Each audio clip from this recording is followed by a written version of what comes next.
Tandaan natin, one of the 7 deadly sins. Pero di na natin minimension sa confession. Di na natin binibig deal. No? So, kaya minabuti natin ngayon na i-take up ito. So, ang gluttony will shorten our life. No? It will affect our quality of life. Diabetes, heart disease, impaired lifestyle, loneliness, arthritis, etc. No? At kung mamatay man tayo, we die in the sanctifying grace, but we have a lot of sin of gluttony, venial sin of gluttony, mahaba-haba na panahon sa purgatorio ang ating pagbabayaran.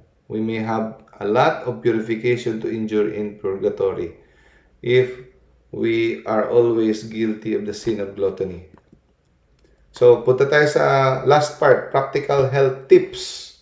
No? Sa mga gusto mag-diet, sa mga gusto mag-control. Ito. Especially if you're fasting. No? Drink a lot of water during the day. If you drink a lot of water, mag-expand yung tiyan mo, para ka na rin busog. It creates a sense of fullness. Minsan, nakala natin gutom tayo, pero pag uminom tayo ng tubig, hindi na pala tayo gutom. Busog na pala tayo. At man-neutralize niya ang mga acid. At be careful sa chocolate at saka mga sweet. Kasi lalo kang mas maraming makakain pag akala mo, kakain ako ng sweet kasi gutom ako, kain ako ng chocolate para mawala ang gutom ko. Ito na yung calorie ko. No, wag. Huwag kang kumain ng sweets, chocolates, lalo kang magugutom. Lalo kang mas maraming kakainin mo maya-maya. No? It will trigger excess food intake. Next. Pag marami kang kinain, sobrang kinain mo, magiging matamlay ka. Lalo kang para kang you feel sleepy. No? At ito ay according to research, too much food is one of the most common cause of bad dreams. No? At magiging couch potatoes tayo. Next. Kahit anong gawin mo, sabi dito, at all cost, kahit anong gawin mo, wag kang kumain ng maramihan sa isang pagkain. Do not avoid eating all your food in huge meals. Bakit? Kasi magsasanhi ito na mag-stretch yung stomach mo. Magbaballoon. And then, pag nasanay yan o malaki na ang iyong stomach, masasanay ka na kailangan mo marami parating kakainin mo bago ka mabusog. Kaya ka tumataba. Matagal kang mabusog kasi nasanay kang sa pagkain mo bigla-bigla. No? Mas maganda pang pakonti-konti, maya-maya kain pakonti-konti. Huwag biglaan sa isang kain na lolobo ang tiyan mo dahil mag-e-expand at masasanay yung bituka mo na kailangan mong kumain ng marami para bago busog. So, lalo kang tataba. So, kung mas marami kang kakainin, mas matagal kang mabusog.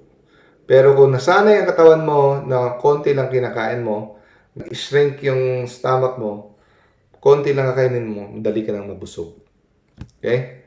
And also remember, kung gusto mong pumayat, 80% makukuha sa diet.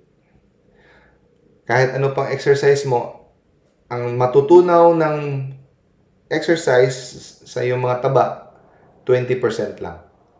Pero ang matutunaw na taba sa diet is 80%. No? Very effective ang diet. Ang exercise, 20% lang yan.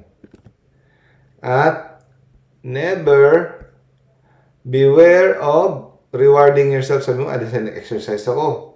Kain ako ng donut. Be careful, beware, mga kapatid. Kasi, hindi natin alam na yung isang donut, equivalent yan sa 30 minutes mong pinagpaguran na workout. No? Napakarami ng calorie ng isang donut na binawi niya yung 30 minutes mong pagpapawis. No? Okay. Now, if you are committed to do fasting or intermittent fasting, makaka-experience ka ng hunger pang. Yung gutom. Pero huwag ka mag-alala. Kasi yung hunger pang na yan, na gutom, na gusto ko mong kain kasi gutom, it will last for only few minutes. Paglagpas ng ilang minutes na yan, mga 30 minutes, lilipas, mawawala yan. Kaya huwag kang kakain ka agad. Hintayin mo muna kasi mawawala yan. No? And then, ito rin ang mindset.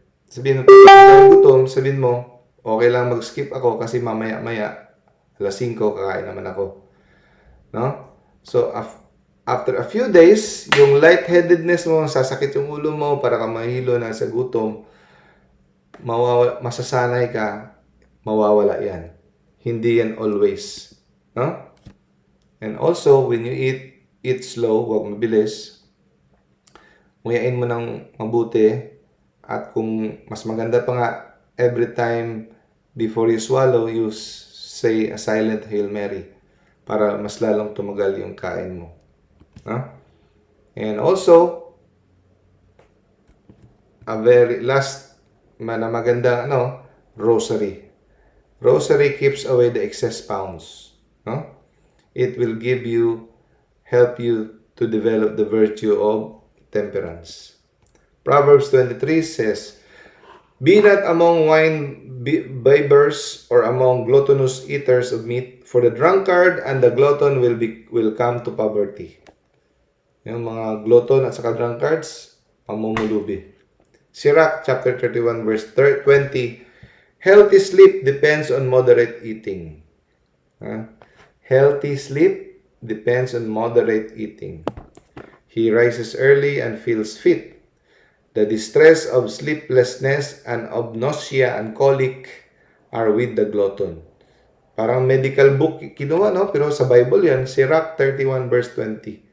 No? Nausea and colic, yan ang parating suffer ng gluttonous people.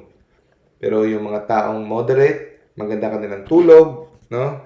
They feel fit and they rise early. Sirach 37 verse 30 to 31, "For overeating brings sickness, and gluttony leads to nausea. Many have died of gluttony." Sabi sa Sirach, "Many have died of gluttony, but he who is careful to avoid it prolongs his life." No, nakaka-prolong ang life ang moderate